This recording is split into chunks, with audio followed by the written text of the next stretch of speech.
You ever spend years hiding in plain sight? Sleeping where no one dares to look. Just to survive, I did. For 7 years, my home was a warehouse. Cold floors, rusty air, and silence that could drive a man insane. But here's the twist. The man who owned that warehouse was the same man who destroyed my mother's life. The CEO. The one she used to serve like a ghost in his mansion. Crazy, right? Imagine mopping the floors of a man who doesn't even remember your face, then realizing he's the reason you exist. I never meant to be found. But that night, when his footsteps echoed in the dark and the flashlight hit my face, he froze. He saw something familiar, something he couldn't unsee, and if you think that's shocking, wait till you hear what he did next. Stick around. This story isn't just about revenge. It's about truth finally coming home. Don't forget to like, subscribe, and keep your lights on. You'll need them. I remember the mansion more than I remember my own childhood. The echo of polished shoes on marble floors, the smell of coffee my mother wasn't allowed to drink, and the way she used to lower her head every time the boss walked by. She was the maid, the invisible one, the kind of woman who spoke softly, worked endlessly, and smiled even when her hands bled. She told me once, kindness doesn't pay the bills, but it keeps your soul alive. I didn't understand what she meant until she was gone. We lived in a small room behind the servants' quarters, with walls so thin I could hear laughter from the dinner parties inside. The CEO's guests would talk about investments and vacations, while my mother scrubbed their plates until her fingers wrinkled like old paper. I'd peek through the cracks watching their world, bright, loud, untouchable. I wanted to belong there, just once. But my mother would pull me back. "Don't look too long," she said. "That light isn't meant for us." The CEO barely noticed me. Once, I think he looked at me for more than a second. It was strange. He stared like he'd seen a ghost, then turned away. I thought maybe I'd done something wrong. That look stayed with me for years, buried somewhere I didn't dare to touch. But life has a way of breaking what's fragile. One winter morning I woke up and my mother was gone. No note, no goodbye, just her uniform folded neatly on the bed. They said she got sick and left, but I knew she wouldn't have gone without me. No one told me where they buried her. No one even said her name after that. She vanished, like smoke from a candle no one remembers lighting. I tried to stay in that room, but they told me I didn't belong anymore. "She worked here, not you," one of the supervisors said. "You should leave." And I did. With nothing but her locket and a bag of old clothes, I walked away from the mansion that had never been home. The city was cruel. I slept wherever the night would take me. Under bridges, near docks, sometimes behind that same company's warehouse. I never realized how close I was to him, to the man who'd forgotten we ever existed. But every night, I'd hear the hum of the company's generators, feel the warmth leaking through the warehouse walls, and think, this was once my mother's world. Maybe it still owed me something. The warehouse became my world, cold, dark, and endless, a place where time didn't move, it just waited. The first night I slept there, I thought I'd freeze to death. The floor was concrete, the air heavy with dust and oil. Every sound felt louder in the silence. The distant trucks, the hum of lights that never went out, the whisper of my own breath. I remember wrapping myself in old cardboard and laughing quietly, like a madman. "Guess this is home now," I said to no one. Days blurred into nights. I collected what people threw away. Half-eaten sandwiches, cracked bottles, torn blankets. Sometimes I'd sneak out before sunrise to wash my face in a puddle or steal a moment of warmth from the bakery's exhaust vent. No one ever looked at me twice. That was the blessing of being invisible. People only notice you when you become a problem, and I wasn't ready to be anyone's problem yet. But I couldn't stay useless forever. I started helping around the place. Quietly, secretly. When I saw a leak, I patched it. When the security lights went out, I fixed the wires. I'd sweep the loading dock before the workers came in. Nobody knew who did it. They started calling me the ghost mechanic. I kind of liked that. At least it meant I existed in some way. Sometimes when the night was too quiet, I'd talk to my mother's locket. "You see that, Mom?" I'd whisper, still cleaning up after them. "You taught me well." The metal was cold against my skin, but it made me feel less alone. One night, It rained harder than I'd ever seen. Thunder shook the windows, and the warehouse roof began to leak. I climbed up through the rafters to fix it. Barefoot, shivering, soaked to the bone. As I hammered down a loose sheet, I caught a glimpse of the CEO's building across the lot.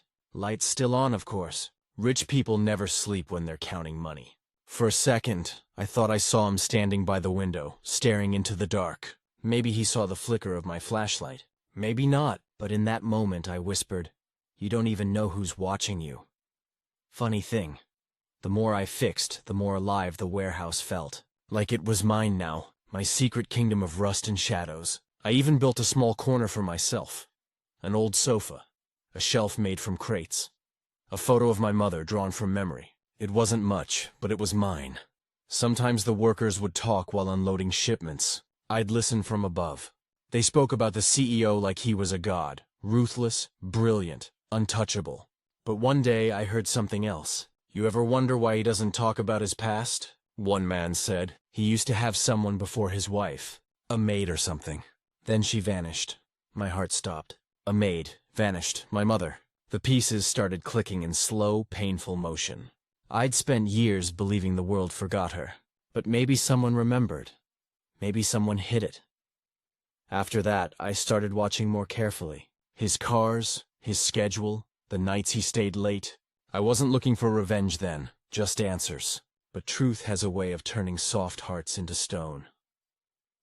One morning, I found a small file box left behind after a company audit. It was labeled Domestic Staff, 19 years ago. My hands trembled as I opened it. Inside, records, contracts, names I didn't know. And hers, Maria Torres, my mother's name. That's when I realized something chilling. Her termination paper wasn't signed by HR. It was signed by him. From that night on, I stopped fixing things for free. I stopped being the ghost. I started waiting, watching, planning, because the man who ruined her life had built his empire on the same ground where I slept. And one day, he was going to walk right into my world, the one he never knew he created. He was the kind of man who could silence a room just by walking into it. The CEO, the man with the perfect suit, the perfect smile, and the heart no one could quite read. I used to watch him from the shadows of that warehouse, always surrounded by people who laughed too loudly at his jokes and nodded too quickly at his words. But when he was alone, he didn't look powerful. He looked haunted, like a man who'd built too much, too fast, and lost something along the way.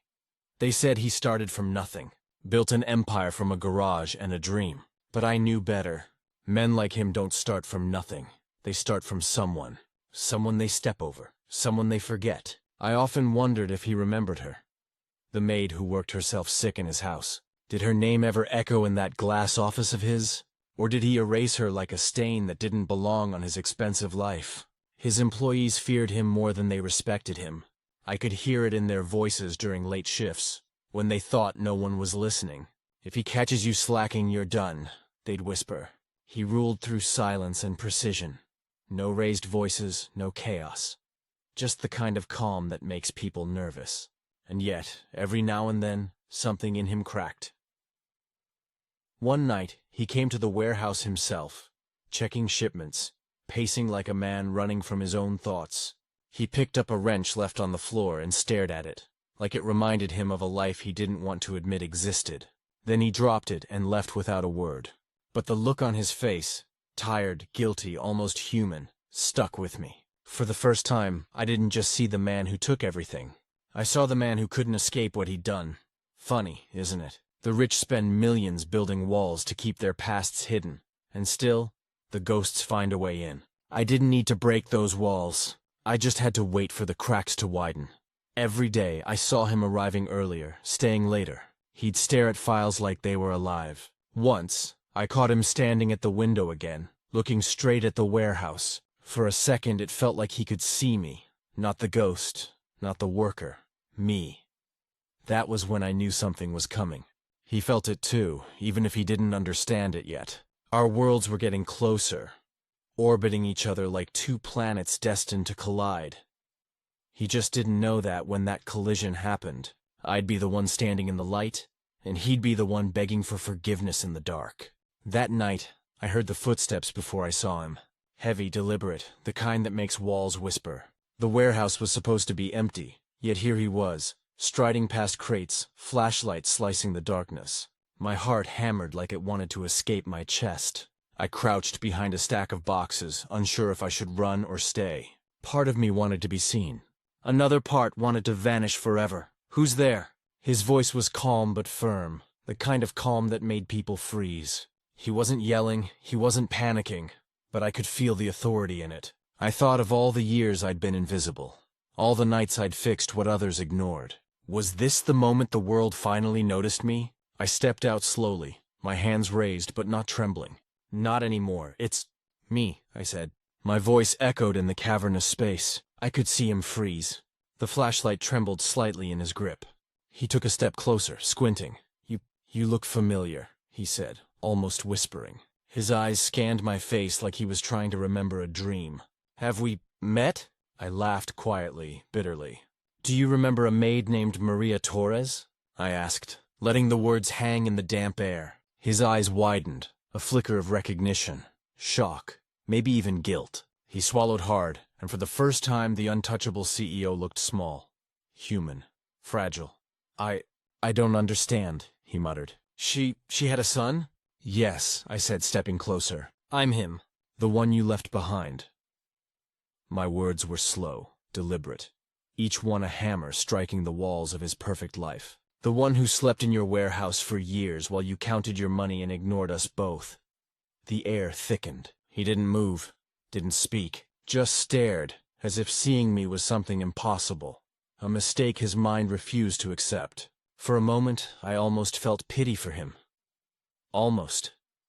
But then I remembered every cold night, every empty meal, every moment I wondered if my mother had died alone because of him.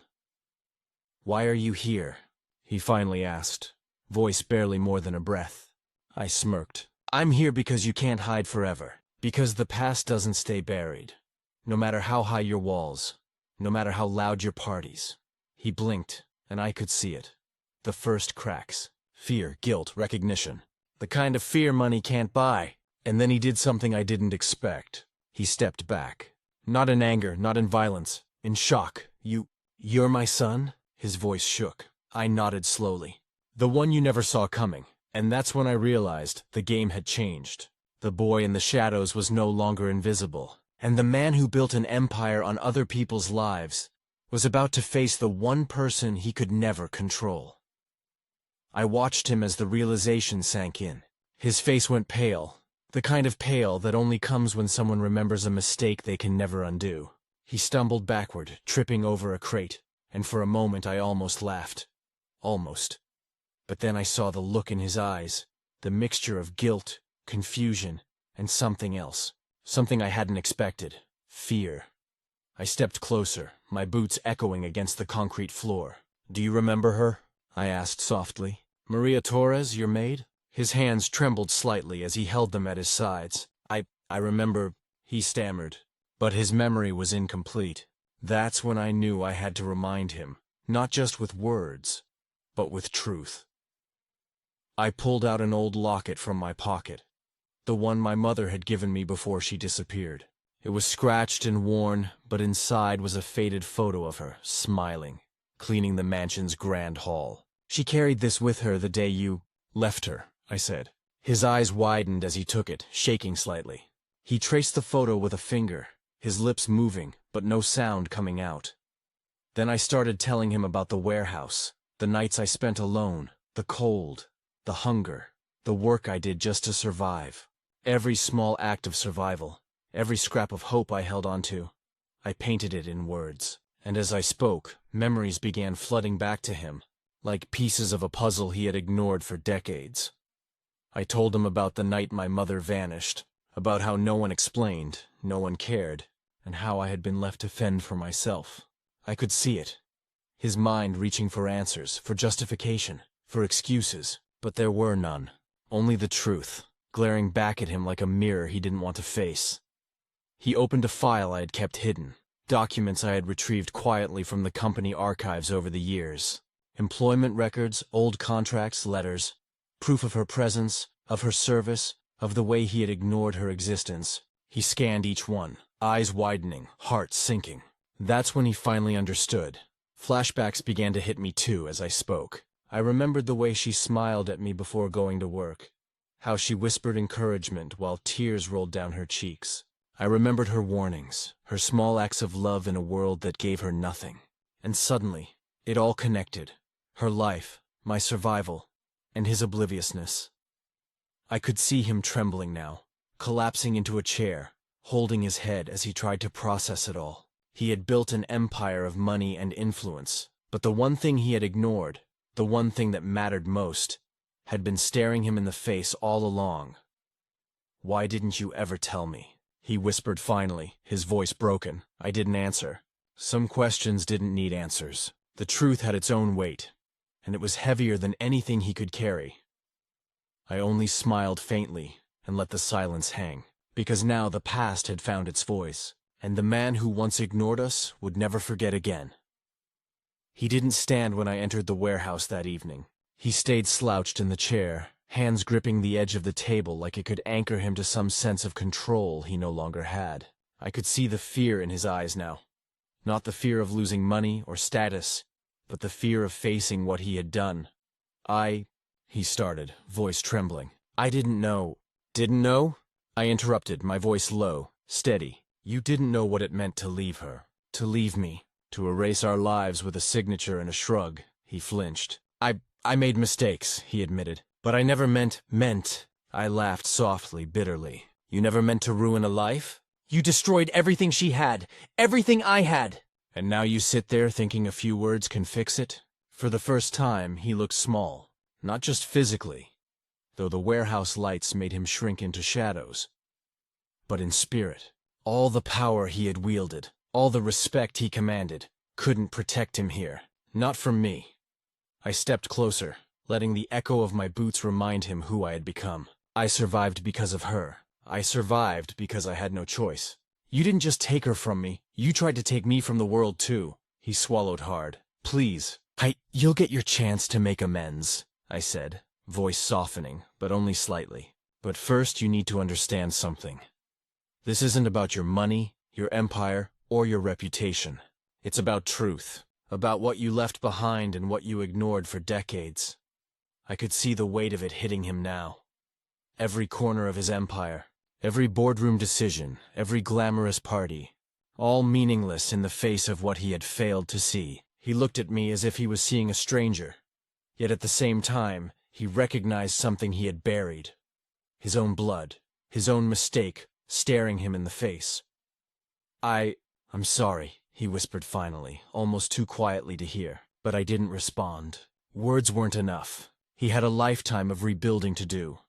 A lifetime of proving that he could be more than the man who abandoned us. I turned away slowly, letting the silence stretch between us. This confrontation wasn't a victory. It wasn't revenge. It was acknowledgement. And acknowledgement, I realized, can hurt more than hatred ever could. Because sometimes, the person you confront isn't the villain. They're just the person who didn't see what they had until it was staring them in the light. The next morning, the warehouse felt different. Not because the walls had changed or the dust had settled, but because something had shifted between us. I watched him move cautiously through the space, eyes darting to every corner as if expecting another secret to emerge. He realized finally that the empire he built outside meant nothing here. Nothing compared to what he had ignored. It happened suddenly. A crate collapsed under its own weight, spilling years of forgotten inventory. I could have let it fall, could have let him face the chaos alone, but I didn't. Instead, I moved quickly, steadying the load, showing him, without words, how things could be fixed. And in that action, something changed. You know how to do this," he said, awe and disbelief mingling in his tone. "I survived," I replied simply. "That's how you survive." And that's when the truth fully struck him. All those years of being untouchable, of running a company, of living behind walls, none of it mattered if he couldn't see the consequences of his choices. He had to confront it, face it, and maybe, just maybe, make it right. He stepped closer, hesitated, then finally said something he hadn't dared before. I want to help. I want to make it right." His voice was raw, unfamiliar, stripped of arrogance, stripped of defenses. For a brief, fleeting moment, he was just a man realizing the weight of his own actions. I looked at him, carefully, measuring the sincerity in his eyes. Trust doesn't come easy, not after years of absence and abandonment. But I also saw something I hadn't expected. Humility. A man humbled by his own mistakes. A man willing to acknowledge a past he tried to erase. That moment became the turning point. Not just for him, but for me. It was the pivot between shadows and light. Between silence and acknowledgement. Between a life spent hiding and a life demanding recognition. Because change doesn't happen quietly. It doesn't come from a simple apology or a fleeting gesture. It comes when the past meets the present, when truth confronts power, and when both sides finally face the same reality. And in that warehouse, in the quiet hum of machines and dripping water, the impossible happened. The boy who had slept in the shadows for years, and the man who had ignored him, finally stood in the same space, acknowledging each other's existence, and realizing the future was no longer theirs to take for granted. The warehouse was quieter that evening, but it wasn't empty. Not anymore. The hum of machines, the distant echo of footsteps, even the faint drip of water from the roof felt different. Lighter, charged with something I hadn't felt in years.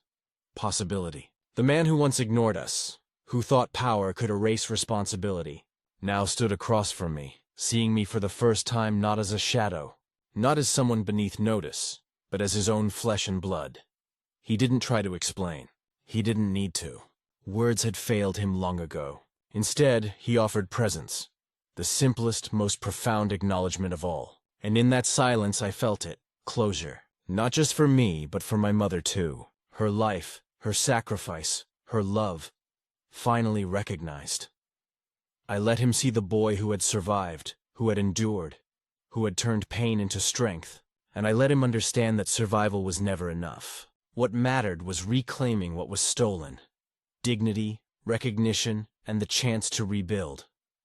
Over time, the relationship shifted. The empire he had built outside those walls became secondary. Together we worked, not just in business, but in understanding, in repair, in facing the consequences that had been ignored for too long. He learned humility. I learned forgiveness isn't weakness, it's power. And slowly, a bond formed. Fragile at first, but stronger than fear, stronger than resentment.